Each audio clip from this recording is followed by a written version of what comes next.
internal products in the healthcare sector with medical adherence and games as well. So that's some other interesting stuff for 2019. As Bradley said, we worked with a lot of clients: BIC, Jim Beam, Cuisinart's a new one, utility companies and CPG companies and beyond. 2 years ago, we approached Jim Beam and said, hey, you guys need to get on this platform. And Jim Beam said, well, why do we need to get on this platform? Why can't you just make an Alexa? And I said, well, why do we need to make an Alexa? And he said, well, it'll be cool. And we got this request maybe, any number of times from any number of clients that they wanted their own Alexa. And this was in 2017, and clients were reviewing these platforms as something that they could build themselves. And so I just wanted to show you, this is kind of our first foray into voice. This is a decanter that pours itself. It's voice activated. You can talk to it. It's very technologically advanced. But marketers were really looking to develop these products for a while and not just kind of hook on the voice ecosystem.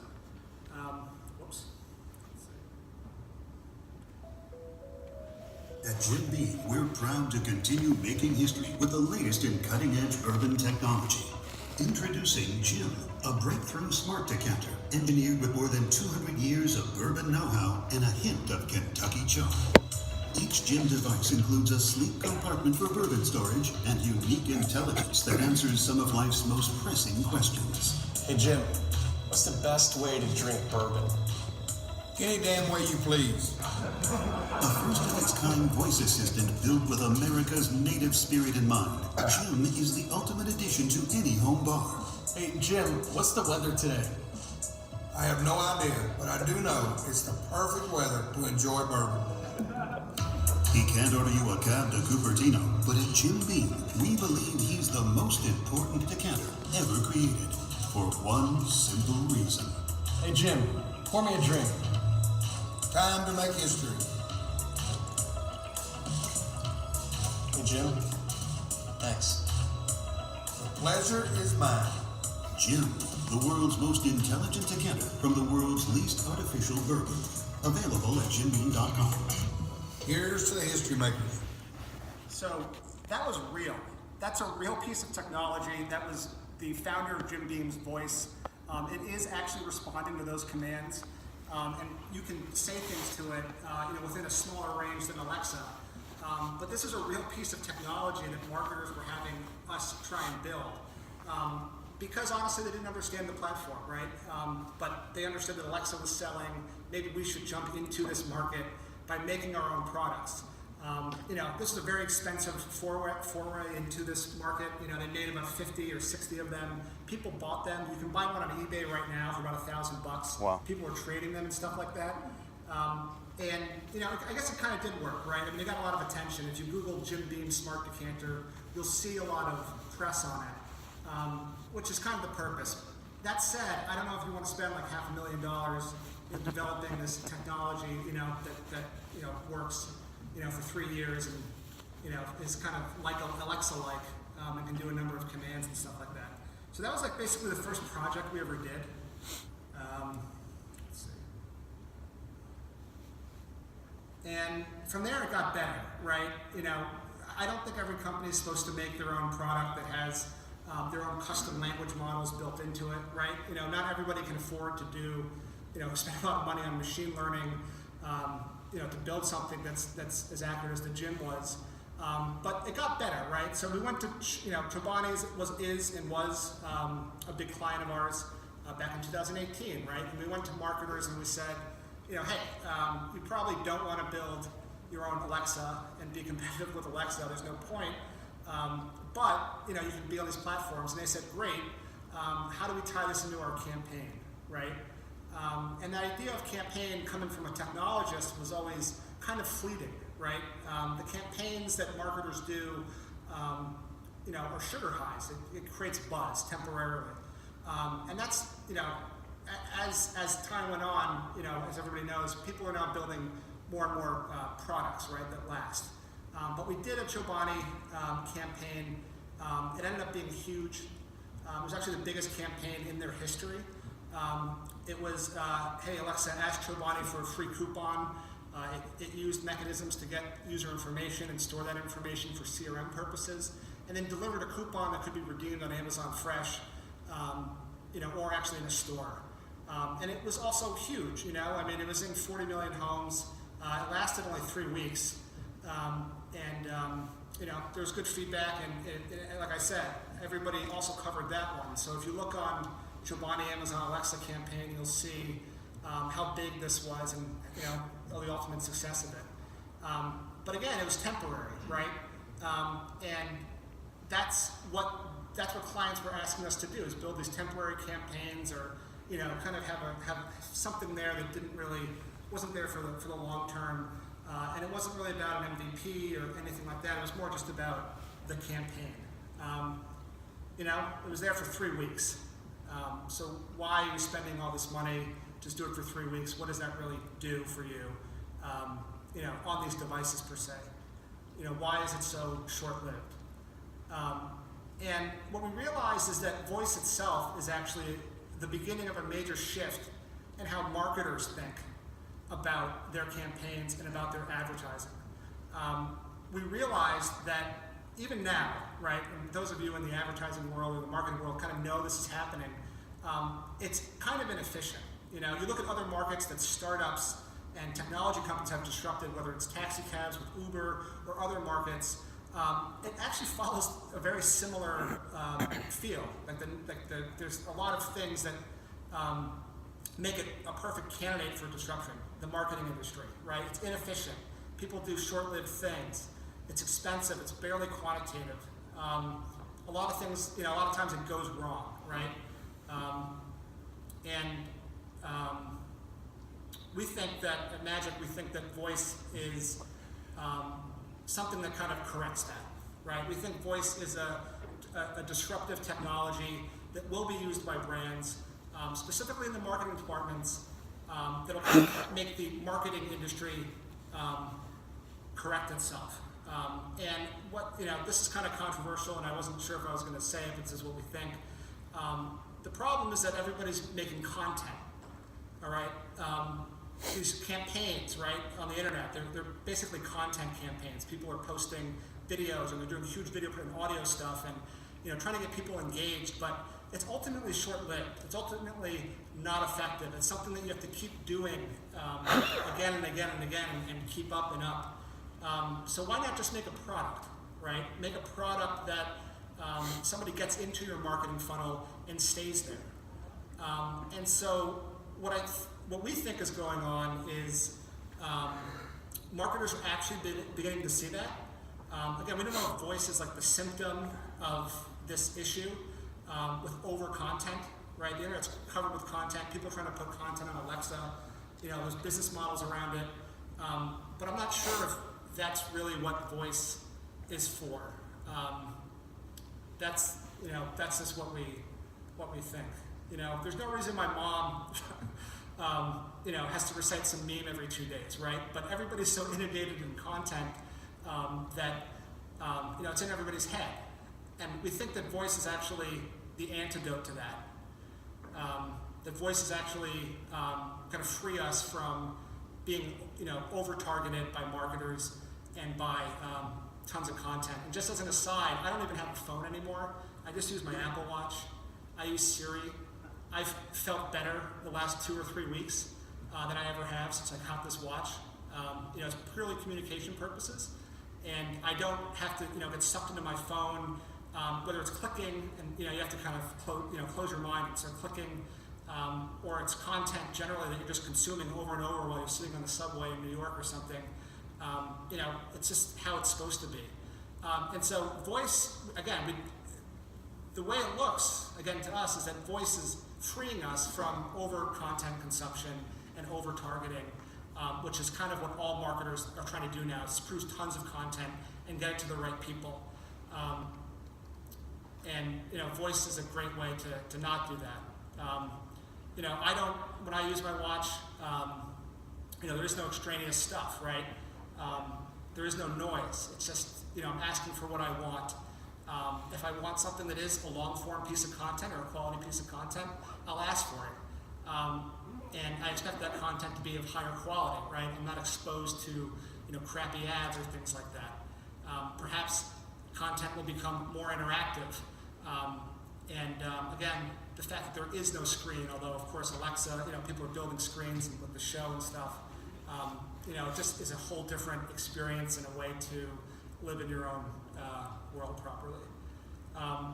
So with that said, the change is from, we think, again, there's a lot of business models on content right now, right? And a lot of people, even on Alexa, are making money on content. But over the next, say Voice 2020 or Voice 2024, I think content's going to become less of a monetary driver, and I think marketers generally are getting tired of content, and they're looking to build products now. And voice is a very easy way to do that. It's inexpensive. You can have the same functionalities like building an app or something, but it's way less complicated. You don't have to spend as much money. And it's a great, a lot of marketers are diving into this precisely because I think they also know, and we've talked to people who agree, that products are really the way to touch people now. So just some examples of work we've done or other stuff we've come across that illustrates this. For BIC, BIC sells pens and stuff, right? They also sell razors, which we do, but in this case, they sell pens. They send whiteout. How do you, does anybody, want to see an ad about a pen or a whiteout? Like, what is that? What is that? And so we built the BIC Office Assistant, right? The BIC Office Assistant is a real product. It has a virtual filing cabinet so you can store information. It has a calendar. You can listen to work music, that BIC comes up with that is like ideal for working. It's targeting freelancers. It's targeting people who work from home, not just big corporates. And from there, if people discover these products on behalf of BIC, right, and there's different mechanisms for doing that. There's nameless invocation on Alexa. There's something else on Google Home. And when they discover it, they'll stay, right? They'll keep using it. And same thing with like the Purell Hand Hygiene Center. There's different germ help. And all of these things have shopping tied into it. It's not just about the functionality, which does tie the user to the brand, but it also has a shopping aspect to it as well. I think Choppers, even though it's mostly content-based, does effectively get people to brush their teeth. It is pretty functional. That's a great example of high-quality content making a difference in people's lives. Energy utilities, we're working with like 5 or 6 energy utilities. They're creating a product that helps you save energy, but it's not really hokey. It actually knows how much energy you're using. It can adjust. It gives you money as a result. All the utility companies are trying to get you to reduce your energy consumption generally. And they found Alexa is a great way to do that and kind of control the connected home. So they're building a product, it's an energy assistant for your home. And again, even hospital for special surgery, right? Practical things like asking for, you saw at Mayo Clinic, like help with injuries and things like that, but also booking appointments, finding the right doctor, symptom checkers, stuff like that. And then Patron, I think, is also a good example because it's an assistant that mixes drinks. It tells you how to mix drinks. And there's shopping, right? These products are not just there to, tie the user, but it's a channel to continually communicate with the users and upsell them on their own products of the company. And by last count, there's about $5 billion of reordering going on through Alexa. So it's not like Amazon's not making money on it, right? Out of the total number, it was like 5% of people actually do voice shopping, but they do a lot of it. So it ends up being about that number. So again, what is the future of brands in voice, on voice? We think it's products. It's building high quality products that do something and tie the user to the brand and have a shopping component. It's very simple if you like creating products, if you're an inventor, to work with these companies to make something that's really effective for them. But again, I think this is the future of all marketing generally. I think marketing, the sugar highs and advertisements, that's becoming more of a nuisance. It's everywhere. And I think products, are the future, especially if voice, voice is forcing this change, but it's also something, it's hard to say if chicken or egg, right? Did voice come first? And that's what's pushing everybody to start building products because the content's getting less, or were people over consuming content and then, switch to, did voice come about to fix that? It's hard to say, but again, there's $5 billion worth of transactions on Alexa per year. There's a lot of other monetization opportunities. Music and streaming is huge. 96% of Echo owners use it to listen to music. So we work with Warner Brothers very closely in developing both VIP content, that we hope Warner Brothers will monetize at some point, but also increasing streaming credits generally off of Amazon Music and other services as well. And again, though, why are products so effective on voice? Well, it's cheap. It's not like building an app, right? If you remember back in the days, people had to hire Objective-C developers, then there's Android and Java developers, and these are massive projects that go into hundreds and hundreds of thousands of dollars. Some voice projects could be that big, but generally speaking, you can get the same functionality out of voice that is, you can do it in an app, but it's 10 times cheaper and it reaches basically the same number of people. And voice is increasingly on mobile.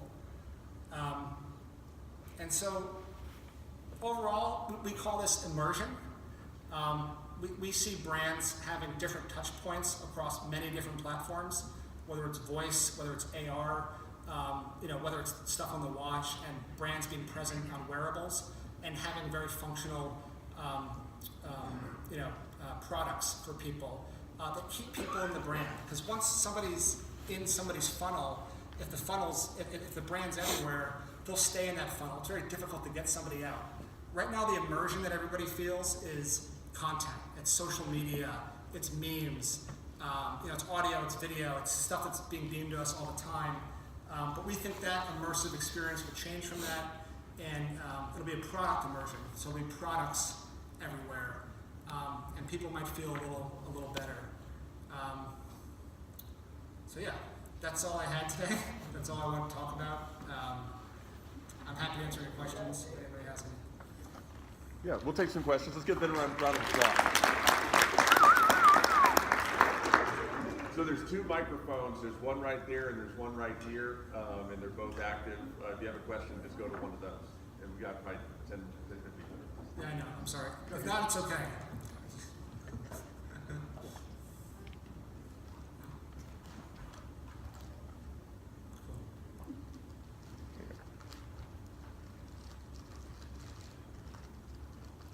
Thank you a lot. It was amazing. When you're talking about products, there are a lot of things which come to my mind. Is it both a physical product and something like an in-skill purchased whatever? If you brainstorm with me together, what could it be? Which products do you mean with that? Right. No, I mean, I think the in-skill purchases would be features. Sort of features. I mean, like actual digital products, like an office assistant for Big, right? Coming up with those types of ideas for clients that connect with people. That's what I mean. And that office assistant presence could work on different platforms, though, right? Like, how does an office assistant work on a watch with voice as opposed to Alexa with voice or Google Home with voice, right? How does it work on an AR type experience, right? So that's where we see things going. We think voice is a big part of that. That's, it's pushing marketers to stop thinking about content as the way to reach people, and again, start building these products that are on different platforms. So again, I know there's a lot of business models right now that are content driven and stuff like that, but that's kind of what we're talking about, is really, really things that really relate back to the brand, right? Like Bic sells office supplies, you got to do a Bic office assistant, right? Or an energy assistant. Does that make sense or no? Is that? It does. So it totally depends on the business itself, what they want to sell, what their customers Yeah, I think need. so. and- You know, that's the art of this. Is you know, there really is an art of you know, coming up with what products, and that's where I think agencies like mine kind of can fill the gap. Like what products really will stand the test of time, and which ones work. You know, and that's something you know you just got to come up with. Thank you. Yeah. Well. So you were kind of talking about the process of how immersion is developing over time. So I was curious, what in particular immerses you in voice tech? Oh, that's a great question. Which apps you mean, or generally? Anything? No, I'm really fascinated by you know, some of the UX that's going on and some of the skills. You know, our own, you know, I'm biased, but I think our own work is very immersive. I do think the games, you know, like, you know, Yes Sire and all those things, really are immersive. But when we were talking about immersion, what I meant is it's kind of everywhere, right? So how does like the big Office Assistant, for example, work on voice and the watch and AR, right? It's everywhere. Yeah, that doesn't really answer your question, but That's perfect, thank yeah. you. Cool. I got a question. Yeah, sure. They're going to get mad at me for pulling that off there, but I'm doing it anyway. Yeah. So you talked about content marketing becoming less important, social media becoming less important, and stuff like voice becoming more important. But I'm curious as to your thoughts on, as you get into different verticals, you know, there's been talk here about the car. Right. You know, I would view the car as a place, like, especially when it's autonomous, that's where content is more important, where content could live a little bit longer, as opposed to maybe somewhere else where it would be just more of a bother.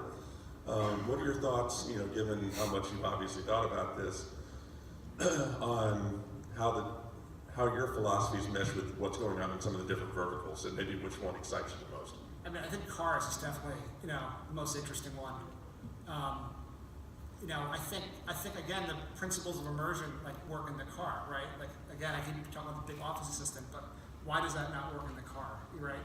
Like why can't Bit be in the car with that product as a result of being on Alexa? You know, is that better than say having you know, a piece of content to listen to in the car? You know, we think that's where this is going. You know, that's you know, whether you kind of like it or not. You know, people want to be in the car now, though. You know, and it's not that hard to get in the car. You know, you just got to make this Office Assistant, and it goes everywhere because voice is everywhere, and it lives there, and you can do your work. So when you're putting a product together, you're not really thinking about it. So you do it from the standpoint of what you just create something good, and people are going to want to use it wherever they're at. You're not thinking about the car any differently than in the office or wherever. Oh no, absolutely. No. I mean, we totally are, right? I mean, you know, there'll be you know, on your watch, the app, right? Maybe voice control, integrate with Siri in some way, may have some different features, right? So that's a tweak, though, right, to an underlying concept. You know, it's really fascinating. I mean, the car is like the big one. You know, what's going to happen there? You know, we're already preparing for it. Our clients are already preparing for it by, you know, adjusting their products accordingly. For example, the Office Assistant with BIC, you know, music actually is something that they want to provide, or a streaming service, because that's what people do in the car, right? But they also work, so that music's a little bit different. Okay. Yeah, no, that's great. Ben Fisher, Magic & Company, will be in the exhibit hall. We've got some more time for a review of exhibits. Let's give him a round of applause.